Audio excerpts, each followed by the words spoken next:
Okay guys, andito pa rin tayo sa Navotas. Andito tayo sa ibabaw ng tulay guys. Sa ibabaw ng tulay, flex natin yung lugar dito. Ayun, may mga barko dun sa kabila. Ayun, ang daming barko, ang daming ibon sa gilid. Yan. Junior Vlogs PH. Dito tayo sa Navotas. At siyempre, flex natin ng kunti yung lugar. At habang tayo inandito sa ibang lugar guys.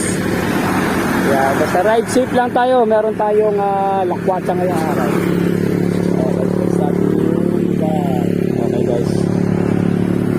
Shout out sa inyo lahat mga taga Navotas. At syempre ang daming ibon dyan guys, so nagliliparan, manginginain ng isda. Ayan. Ganda ng lugar pala rito sa Navotas. Saan kaya dito yung pier, yung maraming isda. Ayan.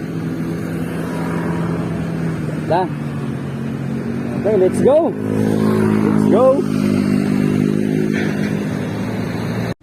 Ayan guys, yan dito tayo sa Navotas. Ayan, sa kanilang city terminal.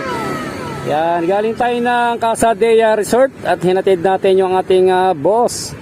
At syempre tayo ay magagala muna kung saan man tayo mapadpad ngayong araw. Okay, ride safe Junior Vlogs PH. Shoutout sa mga taga Navotas. Nabutas. Andito tayo, diretso tayo. Okay, shoutout and ride safe Junior Vlogs PH. Shoutouts. Ayun.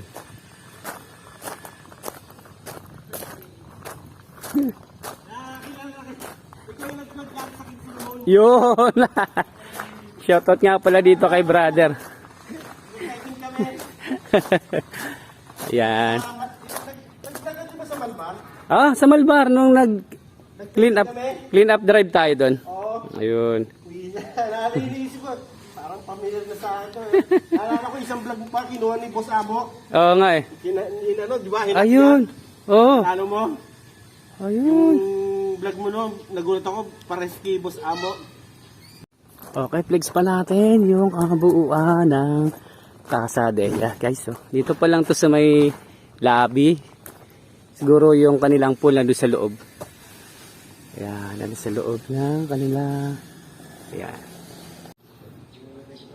Okay guys, ayan, nandito tayo sa Navotas. At syempre, andito tayo sa Casa Dea.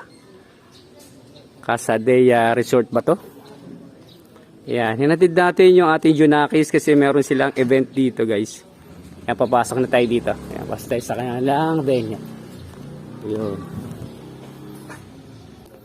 Flex natin yung kanilang lugar dito guys. Pasok tayo dito.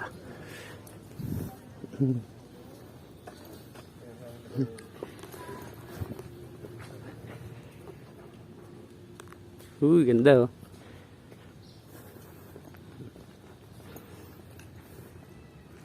Ayan. Navotas 1485. Ayan, Casa Dea. Flex natin.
Nag-iisip at pinipigilan ang luha, luhang bumabalot sa inyong mga mata.